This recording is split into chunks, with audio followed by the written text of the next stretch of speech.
네, 역전의 승부까지 알아봤습니다. 여전히 시장의 분위기 많이 침체되어 있죠. 코스피 1.95% 하락을, 코스닥은 3% 넘는 하락을 보여주고 있습니다. 오늘 한 12시를 기점으로 바닥을 다지는 듯했던 코스닥이 다시 재차 무너지면서 3%대 하락까지 나타내고 있는데 말씀드린 것처럼 가장 큰 문제가 있었습니다. 과연 그 문제 어떻게 타개할 수 있는지 오늘 두 분과 함께 이야기 나눠보도록 할게요. 변영인 대표, 이성우 이사 나왔습니다. 어서 오세요. 네, 반갑습니다. 오늘 이 시장을 타개할 수 있는 방법 저희가 한번 두 가지로 접근해 볼게요. 거시적인 면 그리고 미시적인 면입니다. 주제 보시죠. 거시적인 면에서 본다면 당연히 달러 환율을 봐야겠죠. 계속해서 1360원 부근에서 움직이고 있는 강달러 수혜주를 공략하는 게 좋을지 아니면 또 뭐 오늘 드론 공격 이야기가 나오니까 드론 방산 테마를 노려보는 게 좋을지 한번 두 분의 생각 들어보겠습니다. 먼저 환율이 1360원에 육박했는데 이거를 이전 사례들과 비교해 본다면은 어느 정도의 수준인지 이 원화 약세가 당분간 지속될 거로 보십니까? 우선은 추세로는 지속이 될 가능성이 높고요. 그런데 진폭 자체죠. 하루의 변동 자체는 축소가 돼 있어요. 이런 현상 같은 경우는 우리가 10년물 국채 같은 경우가 4.9% 후반까지 상승을 하면서 달러 같은 경우가 인덱스 방향성이 또 확정이 되었고 그런 흐름에 따라서 원달러 환율 같은 경우는 달러화라든지 이런 추이에 대비해서는 그래도 상대적으로 양호한 흐름이 나타나고는 있습니다. 그리고 우리나라 그 한은 총재님의 발언에서도 뭐 금리 동결 여기에 더해져서 지금 전체적인 펀더멘탈 같은 경우에 우려는 좀 낮다라는 점에 멘트를 해줬기에 이런 현상이 나타나는 것으로 보이고요. 다만 여기에서 주목할 점 같은 경우는 방향성 같은 경우는 환율 상승이 맞아요. 이 부분이 명백하기는 한데 다만 속도가 붙는 시점이죠. 그 시점에서는 시장 변동성이 더 커질 수 있어요. 그렇다 보니 우리가 환율을 주식시장에 대입해서 생각을 해보면 환율의 상승이 나타나도 돼요. 충분히 그럴 수 있죠. 다만 이 방향성 속도 같은 경우가 붙는 경우에는 뭐 시스템 리스크 발생이라든지 그런 요인이 있을 때 나타나는 현상이다 보니까 그 부분을 체크해 보시면 되겠습니다. 진폭을 좀 봐야 된다라는 이야기 해주셨는데요. 이 원달러 환율이 이렇게 오르면서 어떻게 보면 위험자산 회피 선호 심리가 강해질 수 있는데 반대로도 또 우린 접근해 볼 수 있잖아요. 이 안에서 수혜를 볼 수 있는 종목 어떤 게 있을지 두 분의 의견 보겠습니다. 세 가지 종목으로만 추려봤어요. 현대차가 공통적으로 포함이 되었고 그리고 변영인 대표님은 영업무역, 이사님은 같은 테마긴 한데 한세실업을 갖고 오셨고요. 또 변영인 대표님 LGD 한국조선해양과 이성이사의 W게임즈가 각각 3위에 랭크가 되어 있습니다. 어떻게 보면 좀 종목이 겹치는 게 있는 것 같은데 이 선택의 기준을 보자면 어느 쪽에 집중하셨습니까? 일단 이 고환율 이 장기 지속화 관점에서의 어떤 수혜죠. 일단 이 외화 환산 이익이라고 합니다. 실질적인 어떤 영업이익은 영업 활동에서 발생됐던 실질적인 수익을 좀 의미하지만 외화 환산 이익은 부가적인 당기순이익의 어떤 지표를 삼을 수 있는 뭐 영업의 수익 부분 이 부분인데 달러화가 강세를 좀 보이면 보일수록 이 수출 비중이 높은 기업들의 이 외화 환산 이익이 굉장히 커지면서 당기순이익이 좀 증가하는 효과를 좀 나타내주고 있거든요. 전통적으로 고환율 기조가 좀 유지가 된다면 수출 기업들의 호재로 좀 작용하고 있고 반대로 매입 비중이 수입의 의존도가 좀 큰 기업들은 원가 부담률이 그만큼 올라갈 수 있기 때문에 비용의 감소 효과가 굉장히 크다는 것이죠. 그래서 지금 2차 전지 관련 종목들의 경우에는 이 원자재 매입 비중이 수입의 의존도가 좀 높다 보니까 원가에 대한 우려감으로 좀 작용할 수 있는 반면에 뭐 자동차, 반도체, 그다음에 뭐 OEM사들 그리고 뭐 이 바이오시밀러 회사들의 경우에는 외화 환산 이익에 대한 어떤 기대감들을 좀 수반할 수 있다라는 관점에서 종목을 골라봤습니다. 대표적으로 꼽은 종목들 보면 다 수출과 관련된 기업들이잖아요. 근데 현대차를 뛰어넘은 것에 영업무역이 있네요. 영업무역이 갖고 있는 강점 어떤 건지요? 우선 가격의 어떤 조정폭 관점에서 좀 접근을 해봤는데 일단 글로벌 고객사 40개 정도를 보유하고 있는 회사입니다. 지금 전통적인 아웃도어 이 강자라고 좀 불리고 있는 이 노스페이스, 콜롬비아, 파타고니아 등에 좀 공급을 하고 있는데 전량 이 위탁 생산을 하고 있다는 점이죠. 전체적인 글로벌 의류 시장을 좀 종합해 보면 이 하반기 아웃도어 시장은 사실상 이 겨울철의 어떤 성수기 관점에서 경기의 어떤 민감성, 그다음에 이 트렌드, 그다음에 이 하반기의 어떤 온도, 하반기가 더 추워질 것인가, 조금 더 따뜻해질 것인가 이런 영향이 좀 있거든요. 올해 겨울에 사상 최고로 좀 추울 수 있다 이런 전망도 좀 나오고 있기 때문에 위탁 생산 공급량이 좀 늘어나면 늘어날수록 오히려 수출 비중에 따른 외화 환산 이익이 좀 크게 기대될 수 있는 상황입니다. 상반기에는 외화 환산 이익이 508억을 좀 기록했는데 전년 동기 대비 지난해 334억을 좀 기록했어요. 이게 뭐냐면 부가적인 외화 환산 이익이 500억이라는 건 굉장히 큰 가치입니다. 네. 이 부분에 따른 어떤 고배에 대한 성향도 우리가 좀 노릴 수 있다라는 관점에서 영업무역을 원픽으로 좀 골라봤습니다. 현대차는 뭐 양산차 국내 생산품의 어떤 56%가 전량 이 북미양 비중에서 뭐 45% 이상이다라고 좀 차지할 만큼 이 수출 비중은 굉장히 좀 높지만 매입 비중은 상대적으로 국내 또는 이 중국의 의존도가 조금 있기 때문에 매입 비중이 사실 달러 결제되는 비중이 좀 작다. 이 부분들에 대한 어떤 원가 개선율 이 부분도 좀 고려를 해봤고 조선업 같은 경우에는 사실상 뭐 장기적 관점에서는 뭐 달러 해체 수단이 좀 있다고 해서 이익 개선 효과가 좀 미비하다는 평가 좀 있는데 저는 그렇게 보지 않고 오히려 장기적 관점에서 이 강달러 기조가 좀 유지된다면 오히려 2021년도, 2022년도 그리고 올해부터 지속적으로 이제 달러와 강세 기조가 좀 유지되고 있다는 관점에서 이익률이 크게 개선된 점, 이 부분을 좀 종합해 본다면 조선업도 굉장히 좀 좋은 기업 효과가 좀 나타나지 않을까 판단해봤습니다. 네. 변영은 대표님은 2위에 현대차를 올려주셨는데 이성우 이사도 현대차를 갖고 오셨고요. 가장 최애 탑픽 종목으로 선택을 했어요. 어제 저희가 그 자동차주들 실적에 대해서 좀 많은 분들이 기대를 건다면서 탑픽으로 현대차, 또 현대위아를 언급을 했었는데 네. 어떻게 보면 현대는 이 실적 기대가 이 환율로 인해서 더 커질 수가 있는 거겠네요. 네, 그렇습니다. 우리가 현대차가 상반기 실적을 발표를 하고 하반기 실적 같은 경우에 톤을 다운을 했었어요. 이 부분이 왜 다운을 했었냐라고 하면은 실제 판매량 같은 경우에 추이 같은 경우가 상반기 대비해서 하반기 느는 거는 명백했는데 여기에 대해서 환율 같은 경우에 흐름의 예측이 힘들었던 면이 있었고요. 그 다음에 실제 현대차 기준에서 연초 대비해서 연중에 톤 같은 경우가 미리 올라왔기 때문에 이 부분을 좀 꺾은 측면이 있었는데 환율 흐름이 이렇게 나온다고 하면은 실적은 긍정적일 수 있어요. 그런데 여기에서 생각해 볼 점은 뭐냐라고 하면 네. 우리가 환차익이 나오는 기업들이 실제 본업에 대한 실적 성장이 그만큼 나오지 않는다고 하면은 환이 꺾일 때 주가는 더 많이 빠져요. 우리가 이 점을 생각해 볼 필요가 있거든요. 네. 그래서 가장 중요한 건 이 기업이 사업을 영위하는데 경쟁 기업도 동일하게 환율 영향을 받느냐 안 받느냐, 네, 이 부분을 체크해 볼 필요가 있겠습니다. 현대차는 그런 부분을 전체적으로 대입을 해봤을 때는 환율 영향으로 하반기 실적이 좋다라고 해도 주가는 좀 답보 상태에 있을 수가 있어요. 네. 네, 핵심 포인트는 그 현대차에서 미리 계획된 전기차 시장과 관련된 부분의 증설, 이 부분이 추진되는지 여부를 체크해 볼 필요가 있겠고 실적은 당연히 좋을 겁니다. 그럼에도 불구하고 주가 같은 경우는 현재 지수의 방어적인 측면으로 활용되고 있다는 점을 생각해 보시면 될 것 같고요. 나머지 기업들 같은 경우는 제가 의류주 하나와 네. 게임주 하나를 가지고 왔는데 의류주 같은 경우는 짚어주신 것처럼 이 원가 대비해서 마진이 증가할 수 있는 요인이 있는 점이에요. 그런데 여기에서 또 생각을 해봐야 돼요. 미국 시장에서 지금 소비 패턴이 바뀌어서 프리미엄 의류보다 중저가 의류 쪽에 판매가 늘고는 있어요. 그런데 이게 의류 판매 같은 경우가 소비 패턴이 변했는데 그렇게 이제 재고 같은 경우가 줄지는 않고 있단 말이죠. 예, 그렇다 보니 여기에서도 알 수 있는 점은 뭐냐? 환의 효과로 인해서 반등은 나올 수 있지만 여기에 대해서 뭐 추세 상승으로 막아서 시가총액 1조 넘어가고 이런 흐름은 좀 아니다. 네, 아니다라는 점으로 볼 수가 있겠고요. 게임주 같은 경우는 W게임즈 미리 조정이 나왔어요. 그리고 영업이익률이 30%대를 유지하고 있습니다. 이런 기업 같은 경우는 환의 효과 같은 경우가 나타남에도 불구하고 주가의 탄력성은 강하지는 않아요. 여기에서 체크해야 될 점은 세 기업 다 공통적으로 뭐냐?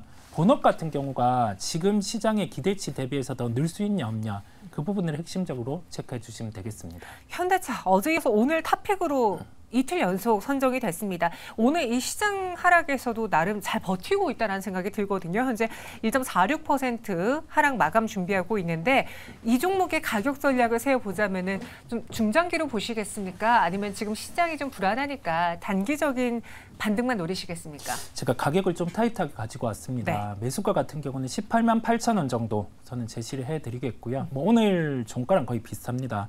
목표가는 19만 5천 원. 왜 이렇게 좀 타이트하게 했지라고 할 수 있는데 우선은 시장 부분을 감안을 했고요. 손절가는 18만 원 정도 이 부분도 타이트하게 제시를 했습니다. 시장이 나아지면 목표가 같은 경우도 좀 업을 하면서 종목을 제시하도록 하겠습니다. 네, 목표 주가는 19만 5천 원, 손절가는 18만 원 제시해 드렸습니다. 그렇다면 아예 이 테마를 이용해 보는 건 어떨까요? 지금 전쟁으로 인해서 환율이 자꾸 올라? 그럼 나는 아예 전쟁과 관련한 테마주를 공략해 볼래? 방산, 드론주 안에서의 탑픽 선택해 보죠. 두 분의 의견 보시면 하나시스템과 퍼스텍이 이번에도 공통적으로 올라와 있고요. 휴니드, LIG 넥스원까지 한 표씩 받았습니다. 변영인 대표님, 네. 이 하나시스템과 퍼스텍 둘 다 이제 1, 2위로 주셨는데 어떻게 보면 시총 차이가 좀 많이 나잖아요. 예, 그렇습니다. 어떤 매력이 있는 종목으로 고르셨습니까? 그러니까 시총 차이의 관점도 있고 지금 낙폭과대 관점에서 하나시스템을 좀 접근해봤는데 우리가 사실 뭐 드론 관련주라고 하면은 드론에 우리가 좀 이 모형 드론이나 좀 굉장히 좀 작은 것부터 큰 의미로 보면 수직 이착륙기 같이 굉장히 큰 메커니즘의 어떤 성격을 좀 보유하고 있다. 그런데 UAM 관련 이 테마가 좀 부각됐는데 드론이 먼저 움직여지고 그러니까 그런 종목들의 어떤 추이를 좀 보면 시총이 굉장히 작은 종목들이 테마성으로 등락폭이 좀 컸다. 그런데 산업의 확장성이라든가 지금 아직 가시화된 산업 부분에 대한 어떤 실적 반입은 아직은 좀 없다는 관점에서 중장기 관점에서의 어떤 기준으로 저는 하나 시스템을 좀 골라봤습니다. 먼저 항공장비 센서 그리고 초소형 위성 시스템의 특화 기술을 좀 보유하고 있는 회사인데 지금 미국의 오버에어와 지금 수직 이착륙기를 공동으로 개발하고 있는 회사입니다. 그래서 2025년도에 본격적인 어떤 시험 가동 내지 양산이 가셔되고 있는데 아직 테마로서 이 UAM 테마가 좀 자리 잡지 못했어요. 그런데 2024년도 파리 올림픽을 좀 기점으로 에어택시를 이 시범 운항이 아니라 공식 운항을 하겠다. 2028년도에 뭐 파리 미국 LA 올림픽에서도 본격적으로 이제 이 도심 항공 모빌리티를 좀 가동하겠다라는 어떤 전망들 나오고 있기 때문에 지금부터 좀 관심 갖기 괜찮지 않나. 오늘 사실 단기성 테마 때문에 비중이 시총이 굉장히 작은 종목들의 상승폭이 좀 컸는데 오늘 하나 시스템이 2.5%대 약세를 좀 보이고 있다는 이 관점은 좀 있지만 저는 지금 구간에서는 굉장히 좀 매수하기 좋은 구간까지 좀 내려왔다라고 좀 판단을 해봤습니다. 퍼스텍의 경우에는 유콘 시스템이라는 이게 뭐냐면 무인 항공기 사업을 좀 지금 영위하고 있는데 이 군수 시장 이외에서 민수 시장으로 했어요. 어떤 확대 부분 이 부분도 우리가 좀 중점적으로 볼 필요가 있다라고 좀 판단을 해봤습니다. 탑픽으로 하나 시스템인데 이거 차트 보면서도 이야기를 해보죠. 변영희 대표님은 탑픽을 적어주시긴 네. 했는데 이 하나 시스템의 경우에는 드론보다 이제 UAM 관련주고 네. 또 어떻게 보면은 이번 전쟁으로 인해서 주목을 받았지만 길게 봐야만 돈을 벌 수 있는 회사긴 하잖아요. 네. 전략을 길게 장기로 보시겠습니까? 일단은 단기적 관점에서 군수 시장 부분인데 우리나라는 지금 현재 분단 국가이기 때문에 뭐 무인 항공기 또는 무인 이 드론 시스템에 대한 근데 이게 단순하게 기술적 메커니즘이 관제라는 시스템이 굉장히 필수적입니다. 무인 관제라는 시스템을 기준으로 봤을 때는 ICT 사업 그리고 항공 관제 사업을 영위하고 있는 하나 시스템이 군수 시장으로서 확대 그리고 향후에 민수 시장 관점에서 UAM 관련 이슈로 좀 부각해볼 만하다라고 좀 판단해봤는데 최근 이 저점이 10월 6일 11,670원까지 좀 하락을 좀 해줬어요. 그렇기 때문에 지금 저점 추세 이후에 주가는 굉장히 좀 이 상승폭을 좀 크게 가져가지 못하는 구간이긴 하지만 지금 11,000원부터는 계속 모아가도 좋은 구간이 아닐까 생각을 좀 해봤습니다. 저는 11,900원부터 종가 기준까지는 모아가도 좋은 구간이다라고 좀 판단을 해봤고요. 목표가 16,000원 그리고 손절가는 9,500원을 제시해드리겠습니다. 하나 시스템 목표 주가 16,000원 제시해 드렸고요. 사실 이 하나 시스템의 주가를 보면은 최근에 이 전쟁과 관련해서 수혜를 받았나 싶을 정도로 주가 움직임이 많지는 않았어요. 네. 그런데 오히려 휴니드라든가 퍼스텍과 같은 시총이 작은 종목들이 특히 네. 휴니드의 경우에는 거의 뭐 50일치 신고가 이렇게 기록하고 있는데 네. 이런 작은 종목들의 강점은 무엇일까요? 그냥 뭐 시장이 약할 때나 네. 이런 전쟁 모멘텀이 있을 때 하루에도 한 20% 정도의 변동성 막 이렇게 커질 수 있는 한 방에 그냥 뭐 손실 다 많이 할 수 있는 그런 하나 한 방에 네. 배팅이 가능한 종목이라고 할 수 있겠는데 오늘 저는 1위로 퍼스텍을 가지고 왔는데 지금은 종가 매수는 하시면 안 되고요. 왜냐하면 윗꼬리가 길어서요? 네, 윗꼬리가 길기도 하고 그다음에 시가 같은 경우를 이탈해서 하회에서 마감을 할 것 같습니다. 그러면 보통 하루 정도는 더 빠지고 주가가 움직일 수 있기 때문에 저는 좀 전략을 수정해서 말씀을 드리겠고요. 네. 이 부분은 종가 매수 같은 경우는 좀 취소를 하고 다음 날 뭐 상황을 보고 장중에 한 5% 정도 이내 조정이 나왔을 때 진입하는 대응이 필요한 점을 말씀을 드리고요. 나머지 방산주 같은 경우는 지금 전쟁 같은 경우가 장기화된다 하더라도 전 고점은 넘기는 힘듭니다. 왜냐하면 펀더멘탈 상으로 먼저 주목을 해보자는 말씀을 전 주제에도 드렸고 지금 주제에도 드리는데 실적이 지금은 늘 수 없는 환경이고 수주가 당장 나올 수 없습니다. 그렇다 보니 지금의 외부 변수로 인해서 주가 반등이 나오면 뭐 60일선 기준, 전고점 기준에서는 비중 축소 대응을 하시는 게 훨씬 낫다는 점을 말씀을 드리고요. 이 전쟁 이후에는 제거 부분도 있지만 우리가 뭐 지금 아까 말씀해 주신 것처럼 UAM이라든지 그런 요소들이 이제는 정책적으로 부각이 가능한 환경이 열릴 수도 있습니다. 네. 그렇다 보니 이와 관련된 뭐 하나 시스템 이런 종목들 같은 경우는 뭐 군수 외에도 뭐 UAM 사업, 뭐 안테나 사업 이런 부분에서 지분 투자가 있기에 좀 다양한 시각으로 종목들을 보시면 되겠습니다. 퍼스텍을 탑픽으로 꼽았지만 오늘 시가를 이탈하는 바람에 종가 매수는 추천드리지 않는다라고 하셨어요. 그럼 지금은 어떻게 보면 보유자의 영역일 수도 있을 텐데요. 네. 단기적으로 퍼스텍과 같은 중소형주들 한 방에 있는 슈팅이 있는 종목이라고 했잖아요. 오늘로써 그 슈팅이 끝난 건 아닐까 걱정되실 것 같아요. 단기 목표 주가 어디로 볼까요? 짧게 저는 그 지금 추세가 유지됐다라고 하면 시가 위에서 끝났다고 하면 4,700원 정도를 제시해 드릴 텐데 네네. 지금은 3,500원을 지키는지 먼저 볼 것 같아요. 그리고 나서 오늘의 고점 한 4,200원 정도를 또 돌파하는지 이렇게 체크를 해보시면 될 것 같아요. 퍼스텍 오늘 윗꼬리가 좀 달렸습니다. 오늘 시장에서는 이 전쟁 수혜 테마주라고 불렸던 종목들도 힘을 오후장에 잃고 있는 모습이고요. 양시장 모두 크게 하락하고 있습니다. 오늘 장 마감 지금부터 집중적으로 파헤쳐보죠.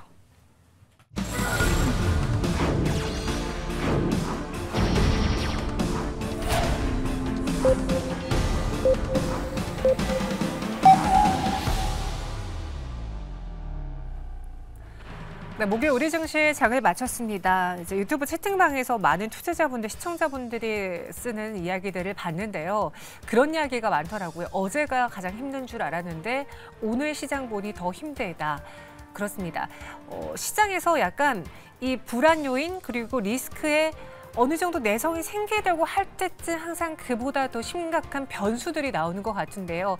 이번에는 기존의 이스라엘, 팔레스타인, 하마스의 전쟁으로만 국한되는 게 아니라 여기에 많은 중동 국가들도 호시탐탐 한 발씩 한 이야기씩 얹고 있다라는 것에 시장이 많이 무너졌고요. 미 국채 금리도 불안을 여실히 보여줬습니다. 오늘 장 종가 확인해보고 그 안에서의 파헤쳐봐야 될 것들 하나씩 분석해볼게요. 김예솔 아나운서 먼저 만나보겠습니다. 네, 10월 19일 클로징벨 플러스 마감 상황 전해드리도록 하겠습니다. 오늘 양시장 오늘도 부진한 흐름을 이어갔습니다. 양시장 모두 외국인과 기관의 동반 매도가 이어졌는데요. 코스피는 2% 가까이 하락했습니다. 2,415포인트까지 내려온 모습입니다. 코스닥도 역시 3% 넘게 하락하며 오늘 시장에서 800선이 무너졌습니다. 784포인트로 시장 거래 마쳤습니다. 그럼 코스피 시총 상위 종목도 확인해 보시죠. 네, 오늘 삼성전자가 1% 넘게 하락했습니다. 1.4%대 하락하며 어제 올라왔던 7만 원 선이 다시 한번 무너져 내렸습니다. 69,500원으로 오늘 시장 거래를 마쳤고요. 2차 전지주들 역시도 낙폭이 좀 컸습니다. LG에너지솔루션 2% 넘게 하락했고 포스코홀딩스는 4.6%대 크게 하락했습니다. SK하이닉스도 하방 압력을 피할 수는 없었는데요. 3% 넘게 하락했고 삼성바이오로직스 홀로 오늘 시장에서 빨간불 켜냈습니다. 어제 공장 건설 계획을 발표했는데요. 오늘 시장에서 1% 가깝게 시총 상위 종목 중 유일하게 빨간불을 켜냈습니다. 그럼 코스닥 시총 상위 종목도 확인해 보시죠. 네, 역시나 이 셀트리온 헬스케어가 오늘 시장에서 강한 흐름을 이어갔다가 오늘 후반 들어서 다시 한번 하방 압력을 가했습니다. 네, 오늘 하락 전환하며 오늘 보합권 마감을 했고요. 그 외에 에코프로비엠과 에코프로, 포스코DX, LNF 2차 전지주들 유일하게 일제히 다 하락하는 모습을 보여줬네요. 네, 그리고 오늘 이스라엘과 하마스의 이 전쟁이 확대되는 가운데 이라크 주군 미군 기지가 드론 공격을 당했다는 소식이 전해졌습니다. 이와 함께 드론 관련주들도 움직였는데요. 제이시언 시스템이 드론 관련주로 불리는 이 대표 기업인데요. 오늘 상한가까지 올라가며 가격 제한폭까지 마감을 했습니다. 그리고 관련 테마주로 분류되는 기업들도 오늘 시장에서 강한 흐름을 이어갔습니다. 그리고 유가 관련주들 오늘도 다시 한번 움직였는데요. 국제 유가가 급등했습니다. 2주 만에 최고치를 기록했다라는 소식이 전해졌는데 오늘 시장에서 몇몇 기업들이 좀 꿈틀거렸습니다. 대성산업이 장 후반 들어서 크게 급등하는 모습 보였는데요. 26% 넘게 급등하며 시장 거래를 마쳤고요. 오늘 한국석유가 다시 한번 올라왔습니다. 오늘 16% 넘게 상승했다가 이 상승폭을 조금은 반납했네요. 5% 넘게 하락했고 중앙에너비스와 흥구석유는 이 장 후반 들어서 지수의 하방 압력을 피하지 못하면서 하락하며 오늘 시장 거래를 마쳤습니다. 그리고 오늘 코스닥 시장에 상장한 새로운 기업도 있었는데요. 바로 2차 전지 기업 신성ST입니다. 이 전기차와 ESS에 사용되는 버스바를 생산하는 기업이고요. 오늘 시장에서 2차 전지주들이 많이 부진한 모습을 보였는데 신성ST 공모가 대비 50% 넘게 뛰어오르며 39,050원에 오늘 시장 거래 마쳤습니다. 이렇게 지정학적 이슈들로 인해서 국내 시장 다시 한번 불안한 모습을 보여주고 있는데요. 이런 시장에서 과연 우리는 어떤 것들을 또 주목해 봐야 할지 클로징벨 플러스 계속해서 확인해 보시죠. 네, 결국 오늘 양시장에서 외국인과 기관이 발을 뺐고요. 그런 와중에도 개인 투자자들은 매수를 보였습니다. 코스피는 2% 가까운 급락, 코스닥은 3%가 소폭 넘는 폭락으로 장을 마쳤는데요. 오늘 가장 궁금한 건 그럴 것 같아요. 지금 시장이 이렇게 하락하는 이유가 이제 전쟁으로 불거진 매크로 요인 때문이잖아요. 그럼 여기서 우리가 이 매크로 요인들이 무언가 좀 변할 때까지 버티는 게 답인 건지. 이전에 러우 전쟁도 처음에 펼쳐지고 나서 시장이 무너졌는데 지금은 러우 전쟁에 대한 이야기를 아무도 안 하고 있는 것처럼 시간이 약인 건지 아니면 이전에 러우 전쟁에 이어서 2연타를 맞았기 때문에 이번엔 조금 더 다르게 매크로의 그런 악재를 준비해야 되는, 어떻게 보면 손절까지도 과감히 해야 되는 시기인지, 이성 이사님 어느 쪽이 맞는 겁니까? 우리가 화요일에 네. 장 마감하면서 같은 비슷한 주제를 다뤘었잖아요. 그때가 10년물 국채 같은 경우에 반응을 등한시하고 있는데 여기에 대해서 시장이 반응할 수 있는 점을 짚고 갔었어요. 네. 시장이 지금 이 외부 변수 전쟁이라는 이슈도 있는데 이 이면에 보면은 10년물 국채 반응이 우리가 못 겪어본 구간에 지금 도래를 해 있는 거거든요.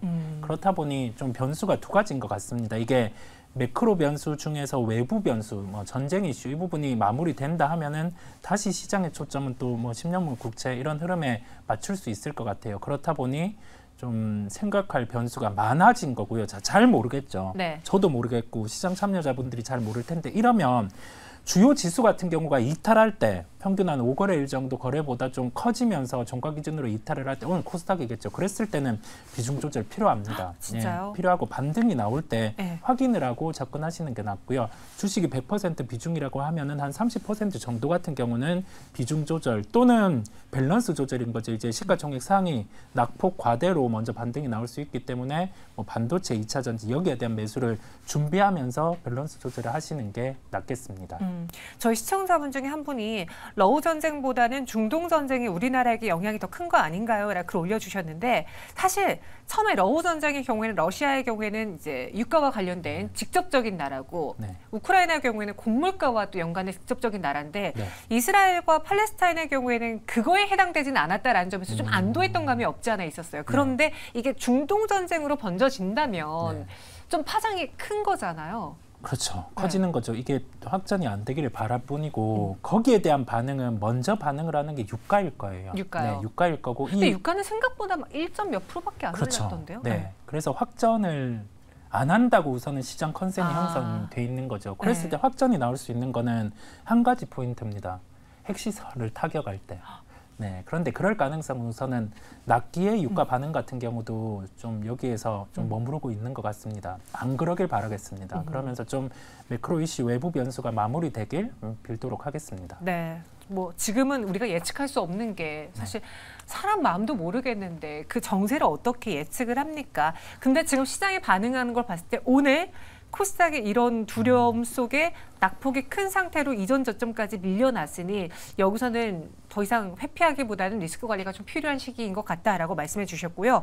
또 저희 시청자분 중에 한 분은 반도체를 지금 들어가서 눌러 앉아 있어도 되는지요? 라고 글 올려주셨는데 반도체로 콕 집은 이유는 그거 같아요. 일단 뭐 정세가 위험하다 보니 시장에 밀리다 보니 반도체줄로 내렸지만 그 안에서 가장 턴어라운드에 대한 기대 또 성장에 대한 기대를 갖고 있는 실체가 있는 기업이기 때문에 여기서 한번 버텨보겠다라는 심리로 질문을 주신 것 같은데 어떻게 생각하세요?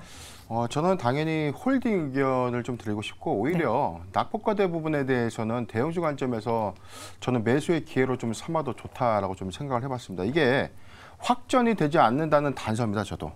왜냐하면 이 이란의 참전과 주변국의 어떤 이 경제, 전쟁이 좀 더 심화되는 최악의 상황까지 가게 된다면 러시아, 우크라이나 사태보다 굉장히 더 큰 이 파급 효과가 좀 일어날 것인데 그 부분을 좀 논외로 하고 지금 증시가 단기적 어떤 중동발 리스크가 좀 더 완화되는 관점에서 반도체 섹터 당연히 회복해 줄 것이고요. 다음 주에 SK 하이닉스의 실적 발표를 기점으로 반도체 섹터 오히려 좀 장비주가 오늘 이 낙폭에도 굉장히 좀 흐름을 좋게 좀 보였죠. 지금 솔브레인 같은 경우도 그랬고 지금 한미 반도체도 보합세 상승 좀 마감을 해줬기 때문에 전 투자 심리가 좀 위축될 수 있는 상황은 맞으나 지금 다음 주 SK 하이닉스의 실적 발표를 기점으로 한 어떤 기대감들을 우리가 좀 고려해 본다면 오늘 같은 장세에서는 좀 대형주 또는 대장주 관점에서는 좀 더 매수할 수 있는 기회로 좀 작용하지 않았나라고 좀 판단해 봅니다. 분명 3분기 실적 이후에 4분기 관점에 대한 실적 기대감 그리고 2024년도에 이 고사양 반도체 그리고 디램 가격의 낸드 가격의 어떤 회복세 이 부분을 우리가 좀 잘 체크해 본다면 반도체는 매도가 아닌 매수의 관점으로 접근하는 것이 맞다라고 판단해 봤습니다. 네, 어제 7만 원 선을 회복한 삼성전자 다시 69,500원으로 SK하이닉스는 125,700원으로 내려오긴 했지만 한미 반도체를 봤을 때 오히려 오늘 5% 넘게 올랐습니다. 그리고 테슬라 실적이 좀 아쉽다라고 하는데 TSMC는 또 실적이 좋았죠. 그렇게 본다면은 지금 시장에서 그나마 좀 믿을 만한 버틸 만한 거는 반도체라는 생각을 하실 수밖에 없는 것 같고 이사님도 동의하시는지가 궁금하네요. 네, 저도 동의를 하고요. 네. 동의를 하면서 네. 뭐 시장 조정이 나왔을 때 반도체에 대한 매수는 유지를 하고 있어요. 유지는 하고 있는데 좀 타이밍을 봐야 되겠죠. 타이밍이 중요하다. 네. 아, 그게 제일 어렵죠, 뭐. 네, 그 부분을 좀 보려고 합니다. 그리고 또 테마로 저희 시청자분이 궁금하다라고 올려주신 게 재건이에요. 제가 앞서 그 역전의 승부주 할 때 갑작스럽게 속보로 나와서 이야기를 언급해 드렸는데 이제 윤석열 대통령이 경제사절단과 함께 사우디와 카타르의 국빈 방문 소식을 속보로 전했습니다. 그러니까 하겠다. 추후에 하겠다라는 건데 요로 인해서 오늘 히림이 막판에 15% 넘는 급등으로 장을 마쳤어요. 갑작스럽게 분봉으로만 보셔도 딱 이 뉴스가 터지자마자 올랐고요. 도화 엔지니어링은 12% 가까운 급등으로 마감을 하면서 종가가 이제 갭으로 뜬 종목들이 많습니다. 네. 오늘 뉴스가 나왔으니까 이것도 내일 어떻게 될지 모르잖아요. 네. 그러니까 오늘 시외해서라도 매도를 하는 게 맞는 건지 아니면은 그래 지금 한 줄기 빛과 같이 이러한 뭔가 정책이라던가 외교와 관련한 수혜를 볼 수 있는 재건주를 오히려 조금 더 단기적으로 들고 가는 게 좋을지 어떻게 보세요? 보통 그 종가 대비해서 이제 동시효과 이후에 갭이 지나치게 뜨는 종목 같은 경우는 우선은 매도를 해주는데 요 모멘텀 같은 경우는 구체적으로 기업들이 공개가 됐거든요. 네. 예, 그렇다 보니까 시간외로도 또 강할 수 있어요. 그러면 종가 대비해서 시간 외 같은 경우가 종가를 안 깨고 마감하면 네. 좀 갭 상승의 요소도 있기에 뭐 한번 내일까지는 넘겨가고 내일 이제 매도를 하는 거죠, 아침에. 네. 근데 요즘 이런 전쟁 이야기가 많은데 항상 저희가 러우 전쟁 때도 전쟁 다음에 재건이 같이 짝꿍처럼 따라왔잖아요. 네. 이번에 중동 때에도 똑같은 그런 반복이 될까요? 충분히 가능할 가능해요? 것으로 보이고요. 그렇다 보니까 재건과 관련된 종목들 같은 경우는 네. 전쟁 이슈로 막 이렇게 시장 대비해서 와르르 빠진다, 뭐 전저점을 막 이렇게 테스트를 한다라고 했을 때는 하나의 좀 변동성을 키우는 전략으로도 매수가 가능해요. 그 부분을 염두에 두면 될 것 같고 시장 많이 우려스러우신데 이게 재건 같은 경우가 러시아, 우크라이나 그다음에 중동 쪽이 본격적으로 시작이 된다라고 하면은 지금의 인플레이션 우려 같은 경우가 불식이 될 수 있어요. 주도주의 교체도 인프라로 나타날 수 있겠죠. 그 환경 때는 주도주의 변경까지 감안을 하시면서 좀 시장 대응을 하시면 되겠습니다. 네, 오늘 데모도 갑작스러운 급등 속에 19.8% 급등 마감했고요. 히림 15%, 한미글로벌 15%, 도화 엔지니어링 12%의 상승으로 장을 마쳤습니다. 그 외에 오늘 시장에서 보면 뭐 해운주들 괜찮았고 드론 테마, 은행주 그리고 화장품주들도 나쁘지 않았는데 오늘 시장을 정리해보면 변영애 대표님은 뭔가 좀 해결법들이 보이셨는지 아니면은 지금 시장에서 내가 해결법을 찾자라고 적극적으로 대응하는 것보다는 어떤 분이 그러더라고요. 관망할 땐 관망하는 게 답이죠라고 하는데 그게 좋을지요. 고견이 듣고 싶습니다. 일단 뭐 시장 흐름들을 좀 보면 오늘은 네. 단기 테마성 이 재료주들이 좀 강한 급등을 좀 보였죠. 전쟁 관련주들의 흐름인데 이게 어떤 이유를 좀 불문하고 수급에 의해서 주가 좀 움직였다. 그런데 우리가 좀 내부적으로 좀 냉정하게 판단을 해보면 여기서 숨은 종목들 3분기 실적 내지는 4분기 실적이 기대되는 종목들의 경우에는 낙폭이 좀 상대적으로 좀 컸다. 이 부분을 잘 주시하면 좀 좋을 것 같습니다. 죄송합니다. 네. 그런 관점에서는 지금 저는 관망세 하에서 진영학적 리스크를 한 번 더 체크를 해보고 여기서 대형주 낙폭 위주로만 좀 종목을 좀 분산해서 좀 볼 것 같아요. 그리고 다음 주에 3분기 실적 발표 관련 이슈를 꼭 체크하면 좋을 것 같습니다. 네, 차주 주요 기업의 3분기 실적 발표 속에 낙폭 과대 대형주를 보자라고 해주셨고 이성 이사님은요? 지금 우선은 주요 가격 지표 같은 경우가 안정화되는 면을 체크를 해야 할 것 같아요. 어제 미국 시장 반응을 봤을 때는 뭐 바닥이 안 나온 흐름이 나타났습니다. 그러면 우리나라 시장에서는 수급적인 측면, 외국인의 선물 매도 수량 부분, 그다음에 수급 추이죠. 개인 주체와 외국인 기관의 수급 주체가 뭐 일치하는 그러한 부분이 계속 나타나고 있기 때문에 그 부분, 그다음에 프로그램 비차익 매매 같은 경우가 매도가 좀 출회되는지 이 부분을 외인 선물과 연결해서 보실 수 있기 때문에 그 부분을 체크하면서 보시면 좀 수급적인 체크, 바닥을 체크하시는 데 도움이 되실 것으로 보입니다. 네, 수급, 수량, 외국인의 선물 추이도 눈여겨보자. 오늘 또 보니까 옵션 만기일이었더라고요. 네. 하필 또 이럴 때 시장이 좀 불안해가지고 타격이 또 변동이 더 크지 않았나 싶네요. 두 분 여기서 인사드리고요. 오늘의 수상한 종목은 잠시 후 MBN골드 정석일 매니저와 계속 이야기 나눠보겠습니다. 두 분 고맙습니다.